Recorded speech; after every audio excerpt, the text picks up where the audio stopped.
Hello, today we are going to see the raw material characteristics that are required when we are spinning yarns on rotor spinning. So let us have a small brief look at the types of raw material that are being used for spinning yarns on rotor spinning. So under cottons we see that 100% virgin cottons are used, both of medium and short staple. Carded as well as comb slivers would be used on rotor spinning. At the same time, we can go for cotton waste, which is less than 7 by 8 of an inch. This waste comes from reclaimed or recycled material, which is known as a secondary material. One can also use Comber oil. Comber oil is very rotor friendly material because it has already been cleaned. It is free of dust. The only problem with Comber oil is that they are of shorter lengths, and rotor spinning system can easily handle short length fibers, so it can be spun. Uh, these three types of cottons can be spun as blends also. So let us have a look at the man-made fibers that various man-made fibers that have been spun on rotor spinning. You can go for the natural polymer or the regenerated man-made fibers. Amongst them, there is viscose, modified viscose, micromodal, lyocell, and tencel. Under the synthetic variety, we have polyester, polyacrylonitrile, polyamides, polyaramides, popularly known as Kevlar, polypropylene, and polyvinyl chloride. The numbers, these especially the polyamides, the aramides, the polypropylene, and the polyvinyl chlorides. These variety of fibers are only processed in exceptional cases. These are specially prepared, and you require special expertise for processing these fibers. Then you have the third category of fibers, which are classified as biopolymers, under which PLA is one of the prominent fibers, polylactic acid. And this polymer comes from beet sugars and corns. It has been derived from that. And majorly their application is found in medical areas for sutures, etc. Again, biopolymer fibers are only at the experimental stage, and it will require special expertise. The third variety of fibers that can be processed, but under special expertise, and they are specially developed by spinning mills in cooperation with machine manufacturers. The developments that are made are intellectual properties of the individual mills that have developed them. And under these, some other raw materials have been experimented with. There are animal raw materials like angora wool, sheep wool, and wool oil in the tow form. Then there are bast fibers, under which you find jute, linen, and remi. All these fibers can be usually blended with cotton, viscose, or polyester, but they cannot be blended with each other because it's difficult to spin them under rotor spinning conditions. Reasons we'll see later. The use of wool requires intensive cleaning, and the residual fat content in the wool must not exceed 0.5%. All bast fibers also require intensive cleaning and requires fibrillation, and that is dissolving certain impurities in the fiber. So after we have seen the variety of fibers that can be processed, we find that as per this chart which is shown here, majorly cotton to the extent of 52%, and blends with polyester to the extent of 30% is spun on rotor spinning. Other fibers are also spun to a small extent, like viscose, acrylic, and their blends. So rotor spinning is capable of processing fiber lengths from 10 mm to 60 mm of almost all natural as well as man-made fibers. Even recycled waste, as we have just seen, as well as oil, can be processed successfully. 100% cotton carded yarns and polyester cotton blends are majorly produced. The fiber properties which are very important for rotor spinning in their descending order are fineness, which comes at number 1. Then the second that is most important is the strength of the fiber. Third important property is the length, and last comes the cleanliness. So amongst these 4 properties, they come in the descending order of their importance. So the first one being the fineness. So when you come to fiber fineness, for cotton it is normally expressed in micronair values, and for man-made it is expressed as decitex. And both these values, that is the fineness, shall decide the number of fibers in the yarn cross section. As we can see here from a representative diagram that is shown here, for the same yarn count, suppose I were to use fine fibers and coarse fibers in the making of the yarn, then we find that in case of coarse fibers, I would require lesser number of fibers as seen here. And in case of fine fibers, I can accommodate more number of fibers in the yarn cross section. Finer the fibers, more is the number of fibers in the yarn cross section, as we have seen. And therefore it will increase, it results in a higher yarn strength also. So in short, to get a good yarn strength, I should go for finer fibers. So there is a relation between yarn tenacity and the fiber fineness. On the x-axis there is micronair which is shown, whereas yarn tenacity is shown on the y-axis. We see that as the fiber fineness or the fiber goes on becoming coarser and coarser, the yarn tenacity goes down. Fiber fineness also decides the spinning limit, that is the ratio of fiber fineness to yarn count for stable spinning. Uh, as far as spinning limit goes, it can be calculated. Spinning limit is nothing but yarn number in tex, and it can be calculated by dtex of the fiber, which has already been mentioned, that is the ratio of fiber fineness to yarn count. So dtex into number of fibers divided by 10. Now decitex is defined as a weight in decigrams of 1000 meters of filament, and relation between gram and decigram is 1 gram is equivalent to 10 decigrams.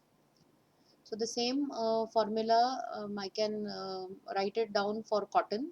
Instead of dtex we are using micronair here. If you are using micronair value, then yarn number in tex would be micronair into number of fibers divided by 25.4, and micronair is nothing but micrograms per inch, where 1 gram is equivalent to 10 raised to 6 micrograms.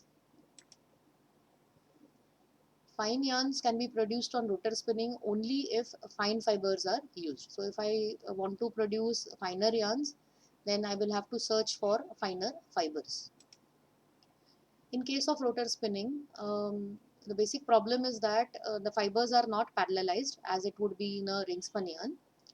So when you compare these two structures, we find that fiber parallelization is not so much. It is lower when compared to ring spun yarn. Therefore, the yarn tenacity is affected, and we get a lower yarn tenacity to the extent of 15 to 25% for the same counts. So to compensate for this loss of strength, what we do is we and also to maintain a stable spinning conditions, that is without end breakages.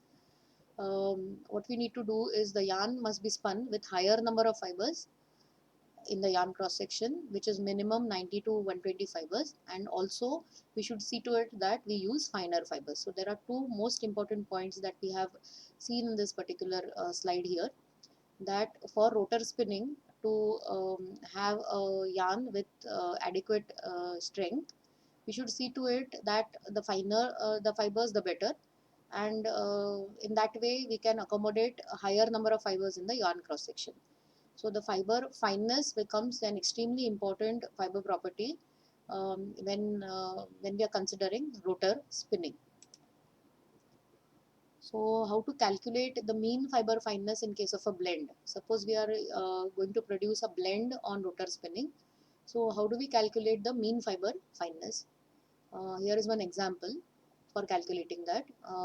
There is we are you going to blend in the percentage of 67% polyester with 33% cotton, and the fineness of the polyester is 1.3 decitex, whereas cotton is 4.2 micronair. So as we can see, there is a difference in the unit of fineness given for polyester and cotton. So we should first bring it to the same unit. So we shall convert micronair into decitex. Decitex is equal to micronair into 0.394. So cotton fineness can be converted to decitex and we get a value of 1.65. Mean fiber fineness can be calculated by using this formula, where you divide 100 by the percentage of polyester that is used divided by 1.3, which is the fineness of the fiber, and in addition we add it with 33 divided by 1.65. 1.65 is the micronair or converted decitex of the cotton. So by doing that we get 100 upon 51.4 plus 20 in the denominator, 100 upon 71.54, which comes out to be 1.4 decitex. This is the mean fiber fineness when we are going to blend polyester and cotton in these proportions, 67 by 33. So now we come to cotton micronair for rotor spinning. What are the values that are mostly used, and what are the improvements or the developments in various areas for improving the fineness of the material that we're using, so that we are able to increase the yarn strength. Cotton in the range of 3.5 to 4.6 micronair are mostly used. In some application, very fine cottons of 2.8 micronair are also used. Along with that, coarse cotton micronairs up to 5 have also been used.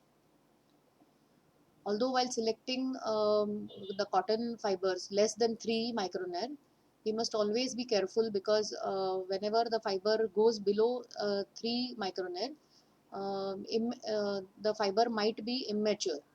So immature fibers normally show a low micronair value, but they are not not good in terms of the quality of the final yarn, because they produce a lot of neps.